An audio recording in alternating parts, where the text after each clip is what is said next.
Hey, everybody. Welcome to this week's edition of the Hammerheads Show. This is Jack Hammer of the Santa Rosa Press Democrat. With me, as always, is my buddy Rob Shue. We missed each other last week, Rob. You were, I guess, pretty unhappy with that loss in Denver and decided not to show up, huh? Very unhappy with the loss in Denver. Had a travel day that got in the way of our plans, and then brought back a freaking cold with me from the Rockies. It was a complete disaster last week, and if it weren't for the win this week, I would be in dire straits, my friend. I'm glad that you're feeling up to coming on here tonight and talking a little bit. I know we're earlier than usual, but hey, you know what? We weren't able to do it on Monday. We fit it in today. It's always fun talking to you. Also, this is going to be a lot more fun than what our show would have been last week anyway, because last week the 49ers were in the outhouse. This week they go out there and they beat the Rams. Now they're in the penthouse sitting atop the NFC West. I mean, doesn't get a whole lot better than that for San Francisco, right? Penthouse living, Jack. That's where you want to be. That's what everybody's aspiring to, and that's where the Niners are, hanging on by a thread to that penthouse, but in the penthouse nevertheless. No, and that's the thing, is they are definitely hanging on. The whole NFC West right now at 2-2. But this sets up really nice for the 49ers. If they can get through this week, it sets up really nice for them to come back to Levi Stadium in a few weeks at 4-2. And who knows where they'll be at that point in terms of the rest of the division. Absolutely. Going up against the league's worst offense in the Carolina Panthers, coming in with the league's best defense. I know we're going to talk about this defense throughout the hour here. It sets up nicely. I don't want to get ahead of myself, because some of the questions I have for you around the performance that we saw last night have to do with future expectations. And just as I didn't feel we needed to be as down as many 49ers fans felt after the loss to Denver, I also think some moderation is needed here after the win against the Rams. Yeah, absolutely. The 49ers have shown that they can handle playing against the Rams in the regular season. What is this now? 7 in a row that they've taken from LA. They've shown that they can beat this team. Last night's game wasn't just a win, though. They kicked their ass. Let's just put it the way it was. It was an ass kicking. I know the score never really indicated that, but it was a physical beatdown that the 49ers were able to put on the Rams on both sides of the ball, really. And it was just a really good win for them. And I took away from that game, the 49ers are a much better team than the Rams. Much more complete team. I think I agree with that. I viewed their roster as more stout than Los Angeles coming into the season. Viewed this roster as very talented and was very optimistic. Still remains so, but obviously some of the early season questions remain for this team. When you look at the Niners being able to come in and get that win last night, what do you think that it says about this team from a cohesiveness standpoint, in looking at just how disjointed we felt against Denver and the offense looked, and Kyle Shanahan admitted to being? Is it a substantial advantage for Kyle Shanahan to come in with the confidence that he does against Sean McVay? Is that truly the difference here, or was this a different performance than we saw against Denver? I don't think it has to do with Kyle Shanahan being confident against the Rams. I think it has to do with Kyle Shanahan's quarterback hitting open receivers for first downs earlier in the game. That helps. What were they, 0-9 until the final third down of the game against Denver? They didn't do that this time. It wasn't like they were really tough throws, but I thought Garoppolo did a nice job of converting those. And I think that's the difference. When the 49ers quarterback plays decent, and doesn't turn the ball over, I think this is a team that's going to win a lot of games. When he plays poorly and turns the ball over on top of it, like he did in Denver, that's when you have the losses. And I think that more than anything is I said that a lot at the end of last week, heading into the weekend, and I really feel that way. I'm even more entrenched with that thought now. It's just about the quarterback and Kyle Shanahan's quarterback handling the game plan that he's giving them in terms of being able to put points on the board. That makes sense. When I was watching this game, I had some similar feelings to earlier matchups this season, wherein the 49ers appeared to be dominating their opponent and were not putting enough points on the board early. I mean, this game felt kind of tight when you looked at the scoreboard throughout, and until the Talanoa Hufanga pick six, legitimately felt like we were one big play away from the Rams suddenly being back in this. Did you have that same sense, like an, oh no, here we go again, what we did against Chicago, dominating the yards early, but not being able to punch it into the end zone, a save for that first drive? Yeah, it felt that way. I didn't. Well, I guess the way that I would say how I felt towards that, it was I didn't really feel that way until the fourth quarter when they missed the field goal. They were up 17-8. That was painful. Yeah, and they had that opportunity for it was a 40-yard field goal. I think it was a 42-yard field goal. I believe it was 42. Yeah, to go up 20-8. It would have put the game out of reach, and they miss it, and it keeps the score at a one touchdown, 2-point conversion game. And so that's where I got a little nervous. And then you had obviously the Hufanga pick. But before that point, I felt like the 49ers were in control, even when it was, 14-6. I guess that's the fear for me, is that they've been in control, quote unquote, of some games earlier this season and managed to let a couple of slip away. And so I have that PTSD where anytime we're even close to allowing a team back into it, I think, oh no, here we go again. This has to build confidence, not just for me, and I need that confidence, but for the team as well, to feel like, hey, we were in a similar circumstance, needed to put this team away with an additional score and some defensive stops, and we were able to do that. And we were able to do that with a physical nature that really imposed our will upon the Rams. Yeah, they definitely did. And here's the other thing, too. I think the other reason why I felt that way is I don't have a lot of respect for the Rams at the moment. I look at the Rams and they're basically Cooper Kupp and Tyler Higbee and just a bunch of guys. Higbee and Kupp are the guys that were killing the 49ers all the way. You look at what they've done throughout the season, and that's pretty much what it's been. Either Cooper Kupp or Higbee getting the throws. I know there's a lot of talk about like Allen Robinson joining them, but Robinson's always been a volume guy. He's never been a big play guy. Type of thing, especially over the last 5, 6, 7 years of his career. This is a two-guy offense, obviously Matthew Stafford, but he doesn't have much to work with, and that offensive line not being very good, not being able to open up any run lanes puts even more pressure on him. I felt like watching in that game, it was going to take a miracle for the Rams to pull something off against the 49ers, just because they were doing such a good job of keeping everything in front of them and not giving up the plays. Those wild plays, like what would kill them, like we saw in Chicago. I do have to give credit that the 49ers attempted to be trying to minimize the damage that Cooper Kupp would do, constantly double teaming him.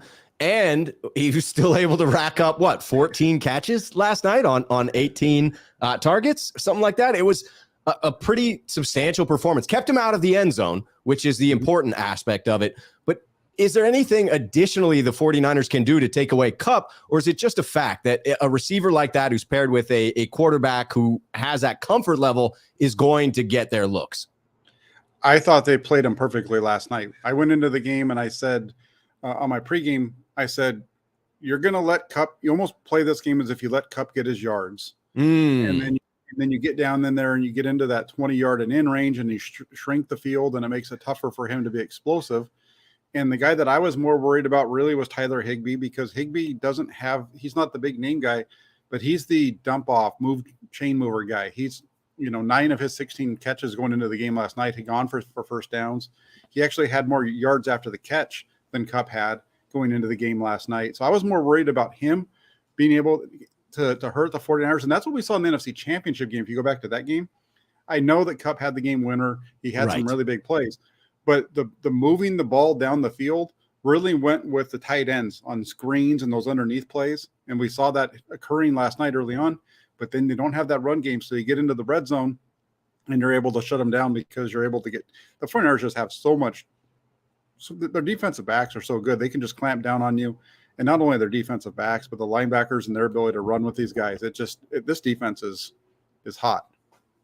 It's special. I mean, it really is special. When you look at the statistics that they are putting up so far, just a wild one. I mean, I feel like it's only natural to talk about the defense, their performance against the Rams, and then the defense as it pertains to the remainder of the season and just how special this has been. So figure we might as well pick your brain about your observations of what this defense was able to do against the Rams. What was the most impressive unit within the defensive alignment for you, within the defensive grouping? Was it the way in which the line got after Matthew Stafford? Was it the coverage that you saw in the secondary? Was it the run support and coverage you saw from the linebackers? What stood out to you the most in that very dominant performance? I think it's hard to say just one part of this defense because it all plays together as a group, right? Right. Really quick, Moses here. He, I'd want to put his up there because he's the resident DB guru. He says he's getting his voice back from last night. Yes, but it works throughout the defensive line. They were all over Matthew Stafford. I saw a number where they were like over like 45%, 46% of the time that he was dropping back to pass, there was pressure. That's a high number when he drops back over 48 times. And then you watch the linebackers and Dre Greenlaw, he was all over the field last night, just flying around all over the place, making plays. I think there was that holding call. I think they called it on Fred Warner down in the red zone or close to the red zone on that one possession. I think that was really more. I think that was actually on Greenlaw. I think they just called out the wrong number in watching that play. But Greenlaw was a stud throughout the night. And the one thing that you get the pass rush up front, and then you see there was one play in particular where Fred Warner shows that he's going to blitz Bales, and he's running down the field with Cooper Kupp 20 yards down the field, on a crossing route. That's stuff that middle linebackers aren't supposed to be able to do that, right? And that helps the 49ers out. And then on top of that, you have, Mosley and Ward are solid on the corners. And then on top of that, one more layer, you get to the safety level, and Talon Hufanga is a playmaker, and Tayshaun Gibson back there, he allows them to make those plays. And this whole group, this whole unit, they're just awesome to watch. It's a lot of fun. So much fun. I mean, they allowed the Rams 257 total yards yesterday. They're setting up to be an elite defense throughout. The stats are very impressive so far. Again, we could talk about this defense as a whole, looking at it for the season. I also was impressed with Dre Greenlaw, and it felt like early on, because of the penalties that stood out so blatantly in the Chicago matchup, that fans were piling on pretty early on Dre Greenlaw and saying, hey, it's problematic. He's the worst of the linebackers on the field. And then we have the injury to Azeez, so it feels even more important for Dre Greenlaw to be able to step back up. His name was being thrown out, bandied about by Troy Aikman multiple times last night as to the effect he was having on that game. So I agree with you, Jack. I thought it was an impressive performance by Dre Greenlaw. And definitely one where it was hard to pick out the best unit within the defense. The line was getting after Stafford. The linebackers were flying around the field. And the secondary was absolutely holding it down, allowing that underneath stuff, which did seem like an intentional strategy. Yeah, it's this unit. I don't know about you, but I know for me, I said this during the game last night on Twitter. We're old enough where we were there. We remember the games. We're old enough when the games were taking place. It wasn't like we're kids either. This team, I remember watching the defense in 1994 play when they would take the field, and you'd get excited to go see that defense take the field with Deion Sanders and Ken Norton Jr. and all those players. And they didn't really have a stellar defensive line where you say that's the pass rusher like you have with Nick Bosa and that kind of thing. But that's kind of the way that I felt last night watching that game, and kind of last week too in the game against Denver. This is a fun group to watch because they are just dominant. They don't blitz a lot, but when they do, the linebackers last night, we saw them a couple times just flying through untouched. I mean, this group it's outstanding. I saw the number today, and I put it in the write-up that I did for the Press Democrat. The 49ers defense has allowed 3.8 yards per play this season. Yes. To put that in perspective, if you look at some of the best defenses they've had in San Francisco since the early 90s, 94, 2011, 2012, 2013, and 2019, the closest any of those teams got to it was 4.7. So this unit right now is almost a full yard per play better than the best defenses the 49ers have had, in the 90s through now. It's outstanding. It's spectacular, and the worst offense in the league is coming up next in Carolina, and so hopefully it gets even better, right? I'm not trying to put the cart ahead of the horse here. It's 1 week at a time, and right now we're celebrating LA. We will move on to Carolina soon enough, and we'll be licking our chops when we do. This defense does feel special to me, like a unit that it's okay to praise this early in the season, because regardless of how things turn out, this is a spectacular group of talented individuals that the front office has put together. Really just when you go across the roster on the defense, almost staggering to realize how much talent is on there, and a couple of players that are still waiting in the wings, right? Jimmy Ward still waiting to come back. Jason Verrett potentially available to join this squad at some point. So it really does feel like a special unit, one that at the end of the season we'll truly be able to look back on and say, hey man, just how special was this? Where does it belong in that all-time list of greats? And I agree with you. I had it last week against Denver. That was a mixed emotions game for sure, but certainly against the Rams, where the defense was coming back out on the field. And instead of thinking, oh no, the Rams may take this opportunity to get up on us, it was like, all right, what are we going to do now? Like, how are we going to take the ball back from them? How are we going to punish Stafford? How are we going to physically grab this game by the you-know-what and make it ours, right? It was one of those physically dominating type of performances that I know there are a lot of people that only want to watch high-flying offenses. I love defense. I love watching what the 49ers were able to do yesterday. It is one of those soul-snatching performances. The only fear is we play LA again in 4 weeks, and they will probably remember what we did to them this time around.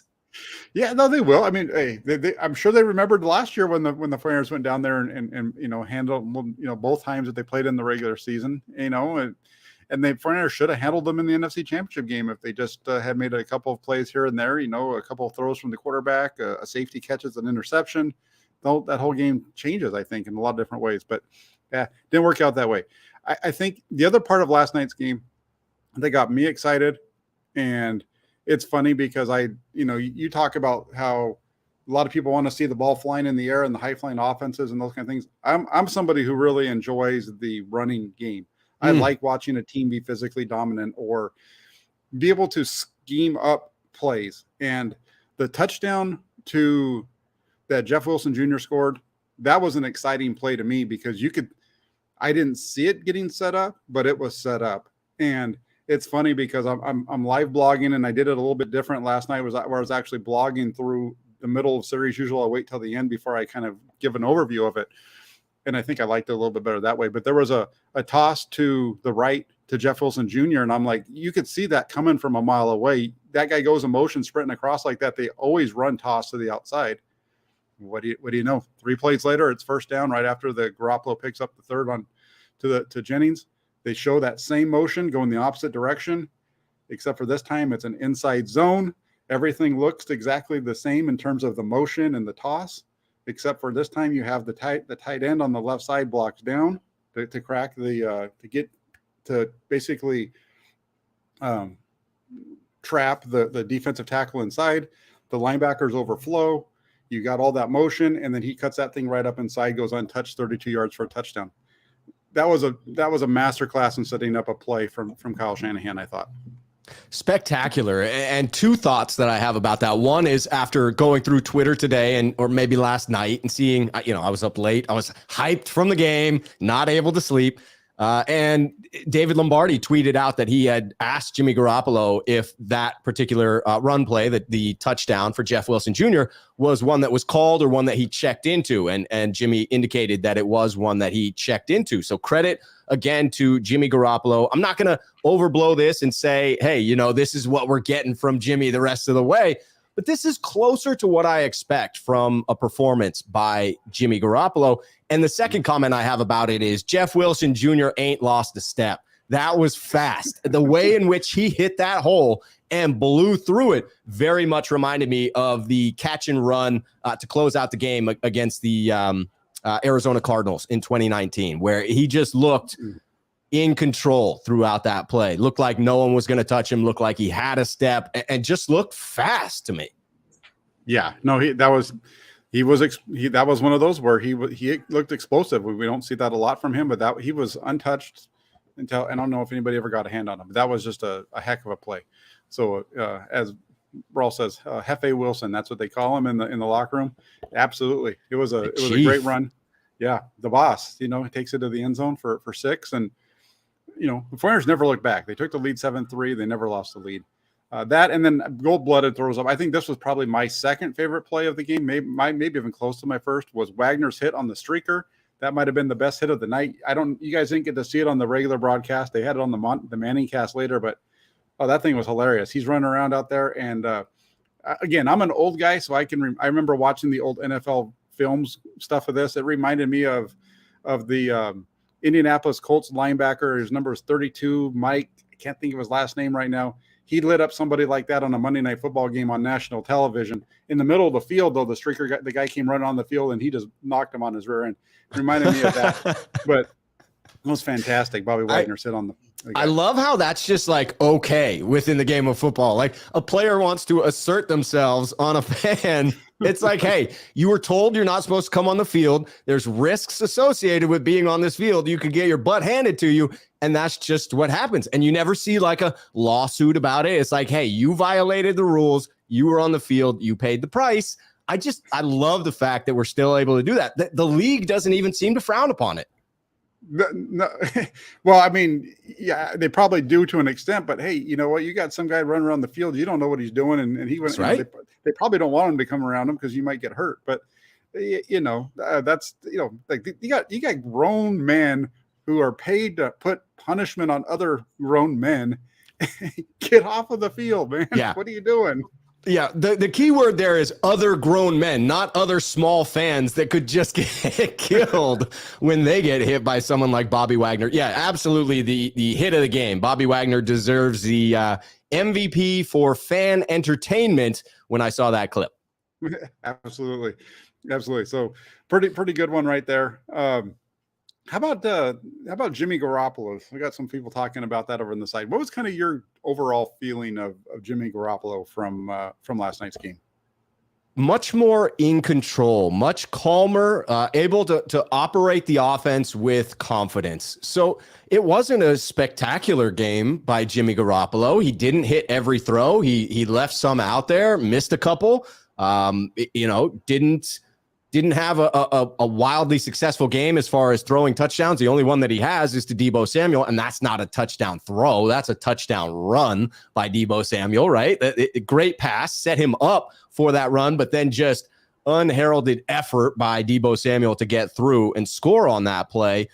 But that's what you need to do in order to set up Deebo Samuel for success. You have to get the ball into his hands, and Jimmy Garoppolo was able to do that. So I see this, again, as much closer to the type of performance that I expect from Jimmy Garoppolo going forward. I think he is the type of quarterback that can operate within a system, get the ball out generally to the right person on time, try not to take too many sacks, make maybe one boneheaded decision per game. But if you have a defense like this, it feels like you can overcome play like that. Average quality level play by Jimmy Garoppolo. And that's what it felt like we saw last night. I'm not prepared to say this is the Jimmy we'll see going forward. But like I said, I do think it's closer to what we will see than the performance against Denver, which felt like an outlier. Yeah. Real quick before I give my view on Garoppolo, it was Mike Curtis. That's the linebacker from the Colts back in the day that blew up a fan. If you get a chance, it's probably on YouTube. You can probably find it. But as far as Garoppolo, I felt like last night's performance was exactly what the 49ers need from their quarterback this season. No turnovers. That's the biggest thing. Didn't turn the ball over. Didn't make that mistake that blows the game for you. Because that's partly what happened. The first turnover against Denver eventually is what led to the safety. And then the second turnover is what finished off the game. So no turnovers. That's the first big positive. And Garoppolo's not a playmaker. I mean, let's just be realistic. He's not gonna run around and make plays like Russell Wilson did in the fourth quarter. He's not going to run around like Patrick Mahomes or Josh Allen. Jimmy Garoppolo is a facilitator. It's his job to put the ball in the hands of everybody else. And it's not going to be necessarily 20 yards downfield because he's shown that he's not very good at it. But you get those little screens out to Deebo, little screens out to Brandon Ayuk.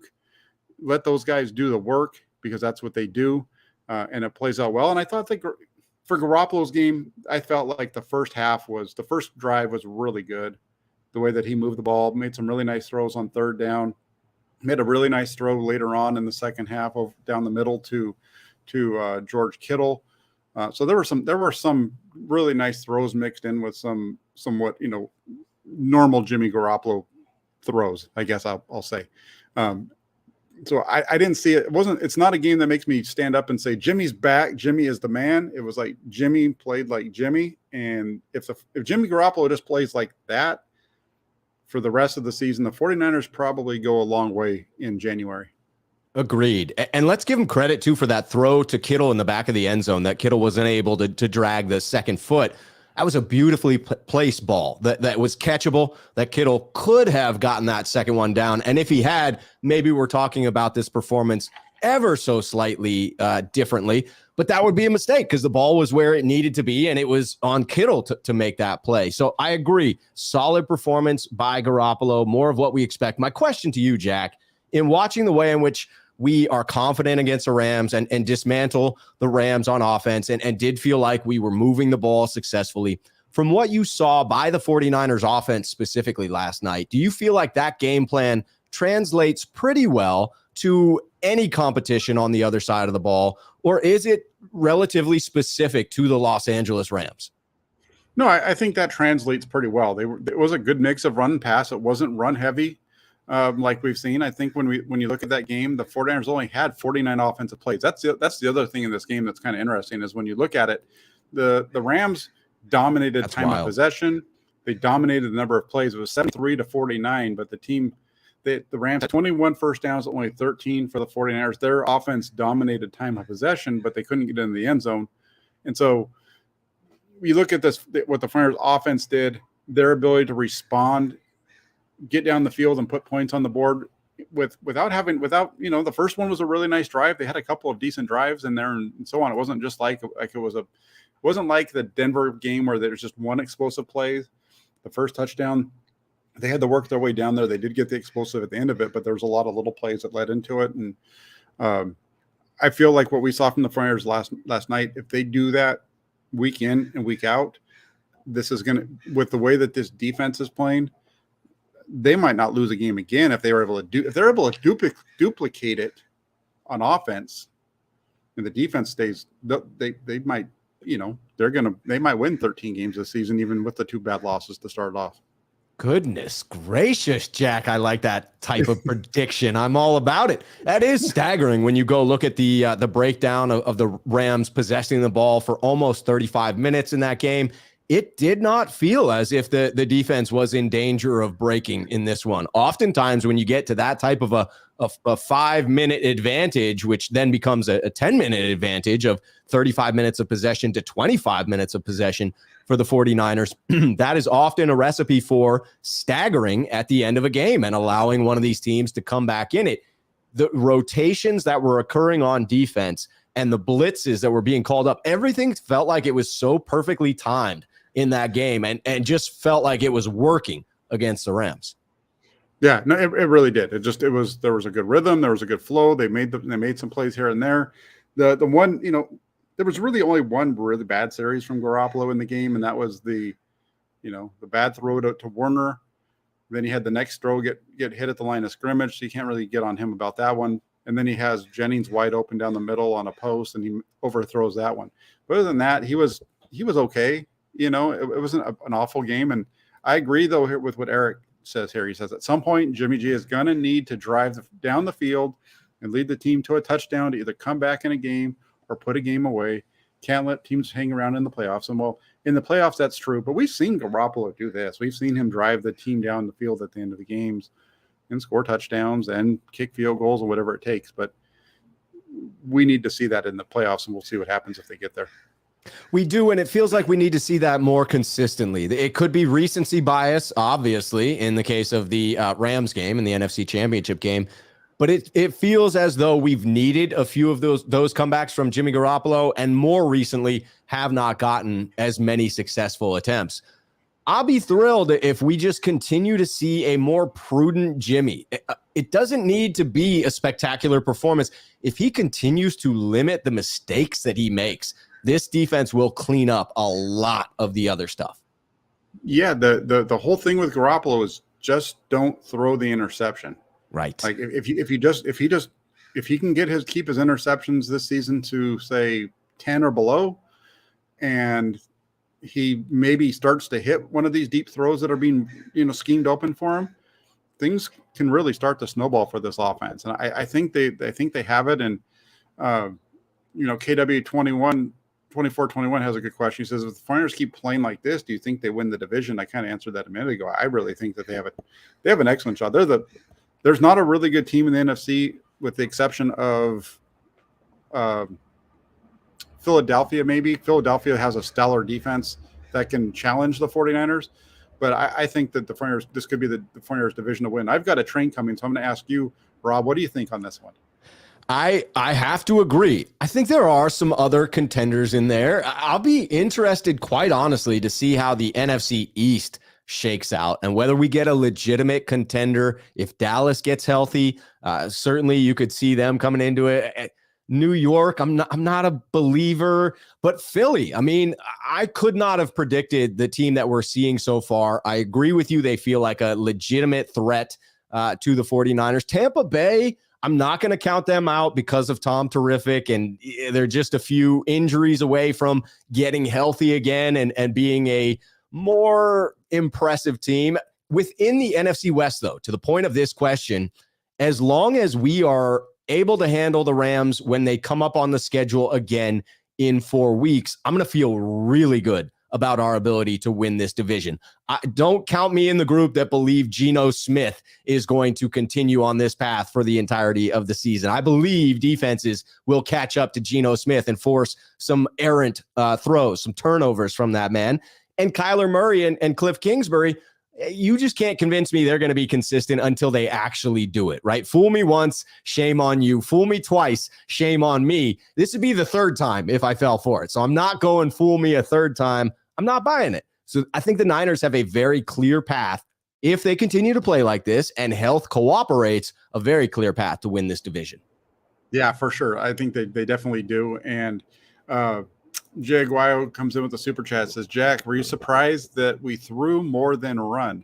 Not really, Jay. I was thinking this was going to be a game in which they were going to throw the ball more than what we would normally expect them to do against the Rams. Typically, they run the ball 30 plus times. I had a feeling that they were going to struggle on the ground.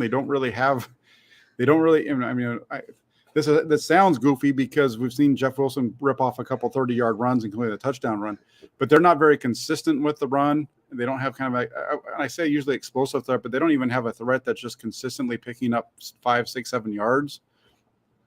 Some of that's Wilson. Some of that is the run blocking in front of them. But I just felt like you were going to see a little bit more pass. And then the way that they threw the ball, I like the way they threw it. I'd like just getting the ball and getting it out to Debo on a quick screen. And I thought that Brandon Ayuk, who I normally don't like seeing that with, I thought he did a really good job on those screens last night as well. It was just a really good plan, I thought, overall for the offense. It seemed like a prudent plan coming in because the Rams defense had been more stout against the run than they had been against the pass so far this season. So it felt like the 49ers could attempt to take advantage of that.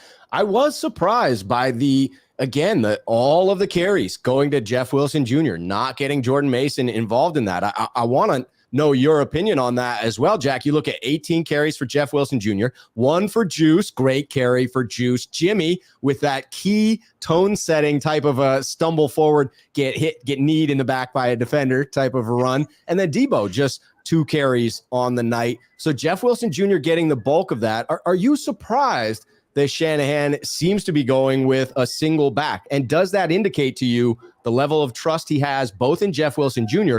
and the lack of trust he may have in the rest of the room? Yeah, I think that last part of it's for sure. There's definitely a lack of trust with the other backs.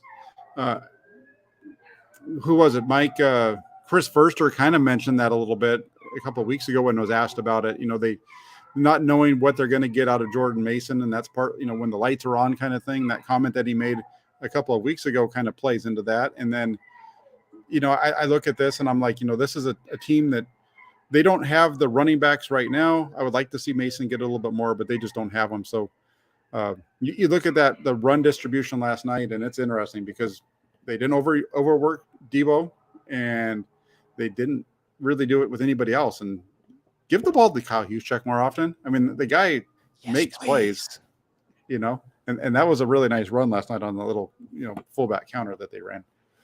Yeah, Juice does need to get involved a little bit more. It fires up the offense when he does. You can see the linemen getting into it. They feel for Juice because he's typically just an extension of them, right? He's in the game to be a glorified, amazing blocker in space.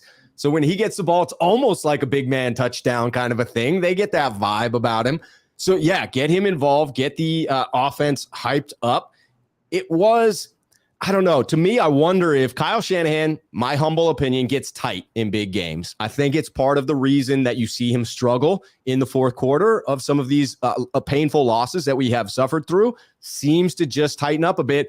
And to just go with Jeff Wilson Jr. feels like a response to that tightness. I wonder if in the next 2 games coming up against lesser opponents, still NFL quality teams, but Carolina, again, 32nd offense in the league, will they potentially use that as the stage to get someone like Jordan Mason more carries, where the intensity of the game is slightly less than this one? This one was a must win.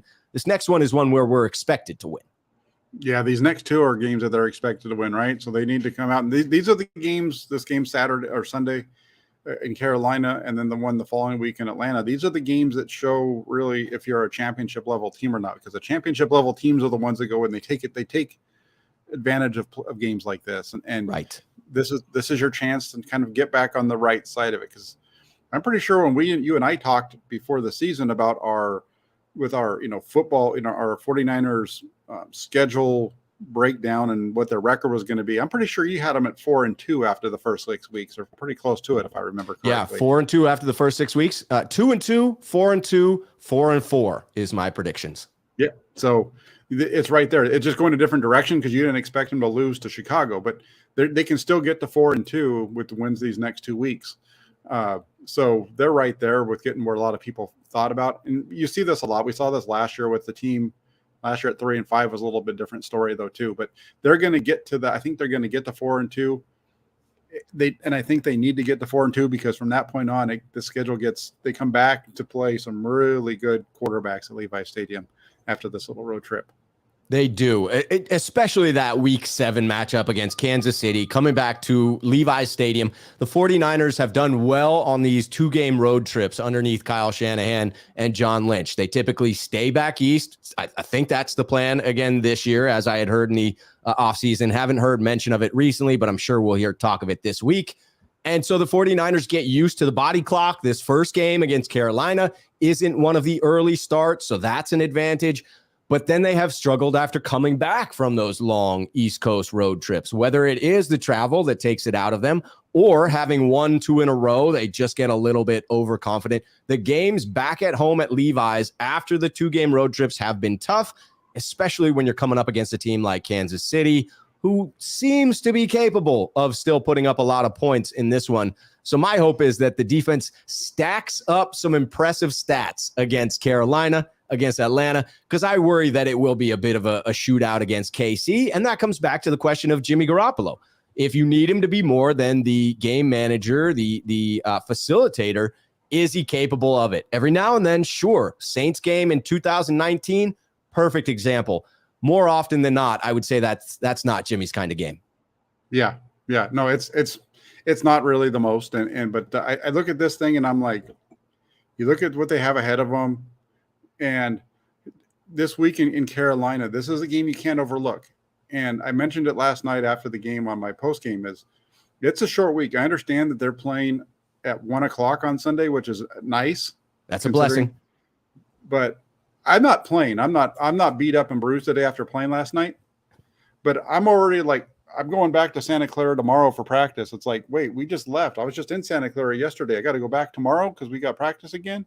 And it's like, I'm supposed to be doing my film review tomorrow. We're on to Carolina because this thing's cranking up because of the short week. And you can kind of, I notice it. I can only imagine what it feels like for those guys.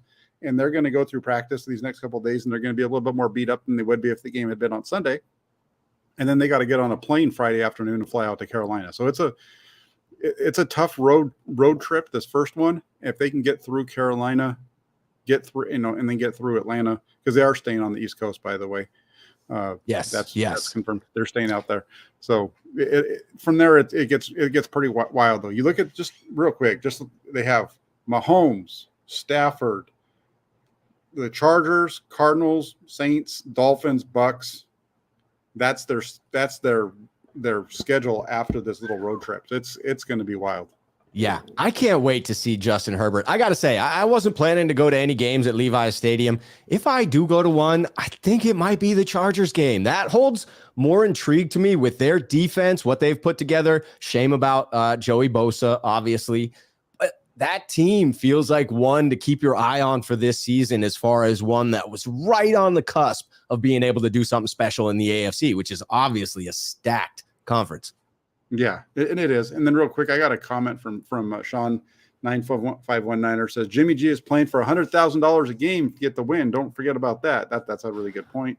And then yesterday felt just like the last 2 years on Monday night against the Rams. The pick six by Warner on Goff a couple of years ago, Jimmy Ward last year, and then Huff last night. Absolutely. And then you even take that down to 2020 in SoFi, and you have big Javon Kinlaw with a pick six in that game in 2020, right? The last game of the season last year, you have Deebo Samuel with a touchdown pass. So 49ers has done a lot of scoring in different ways against the Rams.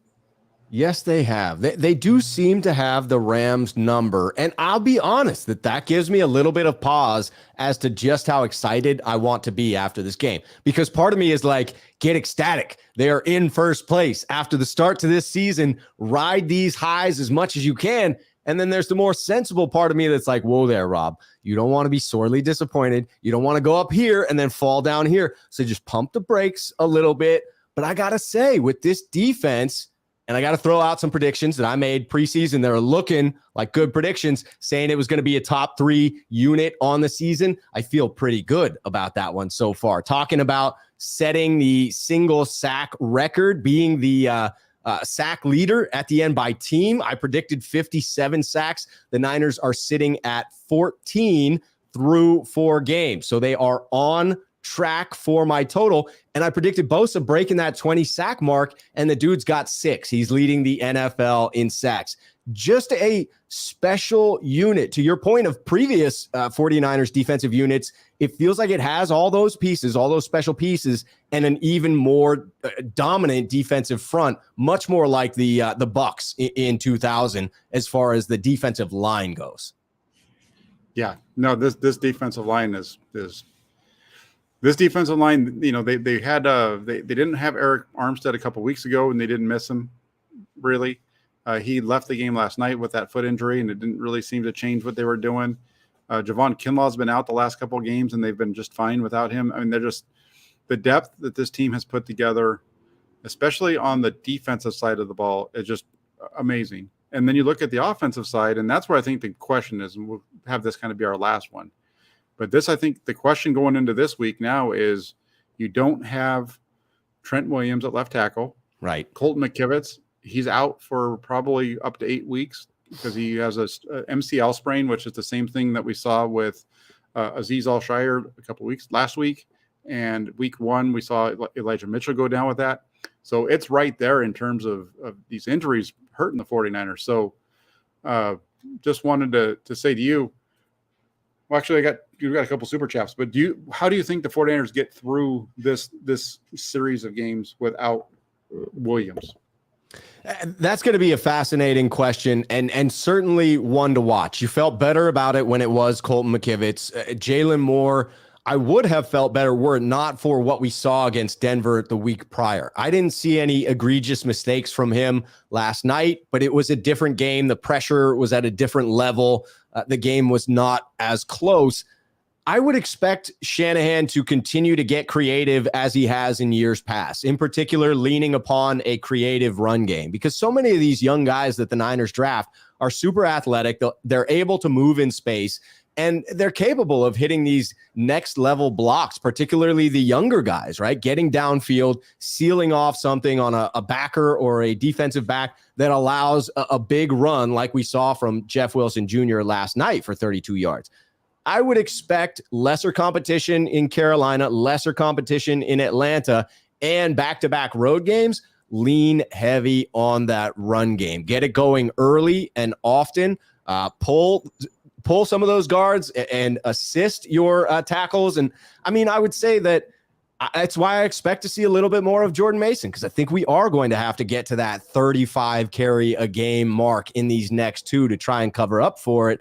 I wonder when we get back to the tougher competition, what that's going to look like. I'm not overlooking Carolina or Atlanta, but I do think it's fair to assume that we will have an easier time against them. Yeah, no, I think there's definitely something to that for sure. I'm a little worried about the whole thing. Jalen Moore last night, if you watch that game, and there's a lot of people calling for George Kittle during the game. Hey, is George Kittle on the field? Probably a good time to get a ball to George Kittle. Well, I think the ball didn't go to George Kittle that often because he was basically playing tackle. You know, he was playing tight end. I know that, right. But he was helping out in pass protection a lot. You look at some of the different cut-ups that I've seen and kind of going through some of the film. George Kittle spent a lot of time helping out those guys. He's going to help out Jalen Moore.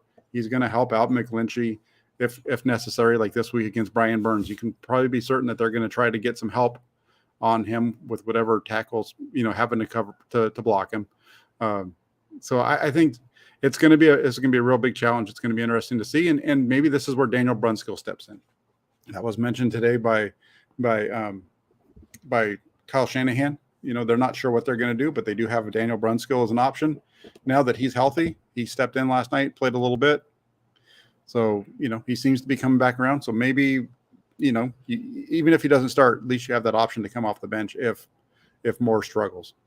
I agree. That came into my mind last night as well. And Jaguayo56 with that last super chat was asking just that question that you just answered there in wondering about Daniel Brunskill. It seems like very fortunate timing to have Brunskill available at this point. Again, I'm okay with continuing to allow Moore to try and get his feet underneath him. You've got George Kittle, obviously capable of assisting. But if you can put in someone who feels a little more stout, especially in the run game, as I look to Daniel Brunskill, I'm going to feel more comfortable. And at least you have a plan B if something does go askew. If you do start Moore and he struggles, you have someone you can pull him for that's a legitimate option. Absolutely. Now, there was a couple super chats. I want to hit those before we get out. I know we were going to take this to about 4, but we have KW2421. I don't think we hit this one yet. Thank you for the super chat. He says, do you think Stafford's right elbow issue, which he had surgery on in the offseason, is the cause of his poor play? He missed some passes badly. I'll ask you on that one first, Rob. What's your take on Matthew Stafford and his... I think it's fair to wonder, right? I don't know that we could ever accurately answer that without getting honest answers from Matthew Stafford, but there were a couple of throws that he would have liked to have had back in that one. I'm not sure that I'm pointing to that, but it's clearly been an issue for him. And it's hard to imagine that if it is a legitimate injury that is nagging, that he's constantly feeling, it's hard to imagine it's not impacting him in some way. It's just tough to put a number to it or to say that, hey, it impacted this throw right here. I do think it's fair to assume that if it's a lingering issue, it's impacting him. Yeah, I think it is. I think there's probably some lingering stuff with that elbow that's hindering him a little bit. At the same time, it's a situation where, hey, Finders had a quarterback, if I remember correctly, during training camp in this offseason who had elbow issues, right? Or had what was it that they said? He had a sore arm or something fatigue. Like that. Arm fatigue. There you go. Arm fatigue. So the Finders had their own quarterback with arm fatigue issues this offseason, as I poked the bear a little bit there. No, I'm joking around with that.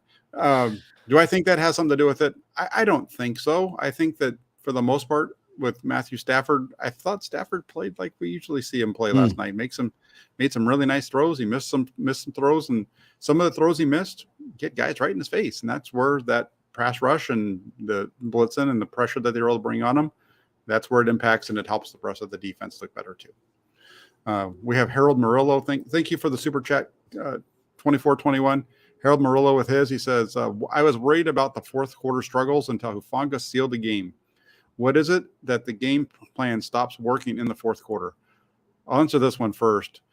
I don't think that the game plan necessarily stops working in the fourth quarter. And the reason I said is the 49ers opened the fourth quarter with a drive down to the Rams 24-yard line. I think there was a couple of throws there that were missed by Garoppolo. There was one, it was a short one to that he missed to George Kittle. I'd have to go back and look at it and see. But they drove the ball down. They got all the way to 24. Should have been a field goal that would have put the game away, and it was missed. You get, a 42-yard field goal for the 49ers should be a chip shot, and they missed it. And so that's what kept the game alive. And then after that, the next time they got the ball, they're just trying to run out the clock. So I don't feel like it was a situation where it necessarily stopped working. I don't know about you, Rob. No, I didn't feel that way either. It was unfortunate. That cost me a game in fantasy football. Robbie Gould missing that field goal. I lost by 0.6 of a point in that league. All I needed was for him. I didn't even need him to make the field goal. I just needed not to get the -1 for the miss on that one. So Robbie Gould did, let us down a little bit there, but I'm sure he is all over getting fixed what needs to be remedied. That was a moment of panic for me. It felt like we had the game securely in hand. We had just watched what felt like a touchdown to George Kittle come off the board because sure enough, replay pops up and that second foot didn't come close to coming down fully inbounds. And then a 42-yarder, to your point, Jack, feels very makeable for Robbie Gould. Missed that. All of a sudden it dawns on you, hey, we're only up 8. And the Rams just got the ball back in great field position. So it was an unfortunate set of circumstances that tested the 49ers defense. But hey, they passed that test, and Huff did what we need from this defense, making a big play, sealing a game. That was huge. Yeah, absolutely. It was huge for sure. And then we also have Jay Aguayo comes back in with another super chat. You mentioned this one already, Rob. Jack, possible to use Brunskill at left tackle or more. I think it's going to probably be more, but you have Brunskill as that super sub that can come off and play anywhere. So we'll see how this one plays out. I think you'll see Moore probably get the start, and then Brunskill will be the guy that comes off the bench if Moore struggles. Think of 2019 when that happened with this team, when Joe Staley was down and Joe Staley was out, and they were going with Justin School, and when Justin School struggled, they came back from it. And hey, credit to that offensive line for keeping Jimmy's jersey clean as far as sacks goes. 0 sacks against the Rams, and that vaunted pass rush that they have, especially the one gentleman who shall not be named. Now it seems like we've shifted from Aaron Donald to wanting to make fun of Patrick Ramsey a little bit more. I'm okay with Jalen Ramsey. Why do I always want to call him Patrick Ramsey? I don't know why, but Jalen Ramsey, he's a fun target because he talks so much trash. It's easy to then talk some trash back, even for someone like me that tries not to get into the trash talk game. Oh yeah, for sure. Sorry, I had muted myself a little bit there. So that's one of the nice things about my new studio here on the outside. I got the train tracks are just right down the road, and every once in a while we gotta hit the mute button so that you guys don't hear the horn going off. But no, I'm with you. I thought that was good as well. And then there was another comment over here I wanted to hit on. I don't know if I'm going to be able. I don't find it over there, but it was basically saying it wasn't interesting how Matthew Stafford. Oh, here it was. It was gold-blooded. Did Stafford look a little like a certain quarterback some like to bash while under pressure all night? Hey, I don't know. I'll let everybody else decide on the Matthew Stafford and Jimmy Garoppolo thing. I will say this: their record against Jimmy Garoppolo's record against the Rams is 7-0. Matthew Stafford's record against the 49ers, 1-6. The lone win for Stafford against the 49ers coming in 2016. That was against the Jim Tom Sewell-led team. But you also got to say Matthew Stafford has played against some better defenses during that time than Jimmy Garoppolo. He played against the 2011 12 49ers, and then the last couple of years against a really good defense last year in 2021, and then this one here. So not really apples to apples, but any quarterback, it doesn't matter who it is, you put pressure on them. Joe Montana back in the day, you put pressure on them and they're going to have a hard time with it. Absolutely. There were some of those Giants defenses that just smothered us. Yeah. Oh yeah, that was the thing, right? That's why back in the for all the you guys, for everybody that wasn't born in 1990, you're not going to know the conversation, but Yeah, back in 80, in the late 80s and early 90s, the 90 championship game and so on, the 49ers struggled against it. And that's because Belichick and Parcells, they put a lot of pressure on the 49ers quarterback, and they did a really good job on Jerry Rice too. And they gave the 49ers fits during that time. What'd you think of Jerry sitting in the stands drinking his Jack and Coke when he got put on? I just thought he looked cool in the stands. Like he was clearly having a good time, kicking back with a beverage. And the fact that we were winning, that was a highlight reel moment for me, for sure. Oh yeah, no, that was good. It's always fun to see Steve Young in the house. I love listening to Steve Young on the radio.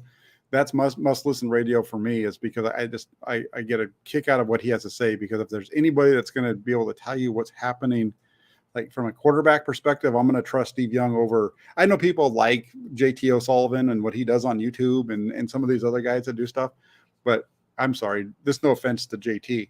But if I get a chance to listen to a Hall of Fame quarterback talking about kind of what's going on and what's going through his head, I'm going to listen to that and report on that one all the time.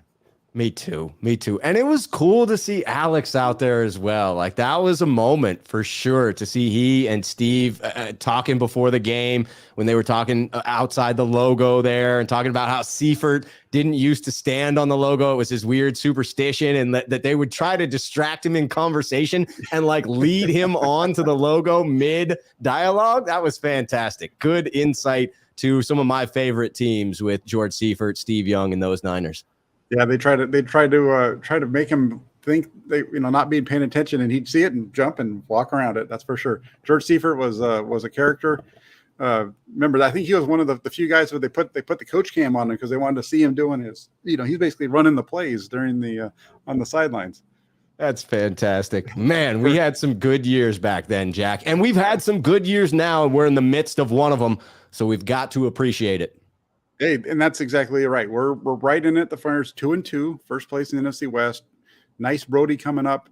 They can win both of those. They come home at 4-2, and we'll see where this thing goes from there. But Rob, you have anything coming up on your channel before we head out? I do. I am doing my Tuesday night mailbag, starting it just a little bit later tonight, 5:30. Probably will still just run it from 5:30 to 6:30. I am still a little bit under the weather and trying to preserve my voice. The cold medicine's got me going right now, Jack. I feel like I could just keep talking, but I know that I'm going to crash from that eventually, so I'm holding back. But tune in 5:30 on my channel.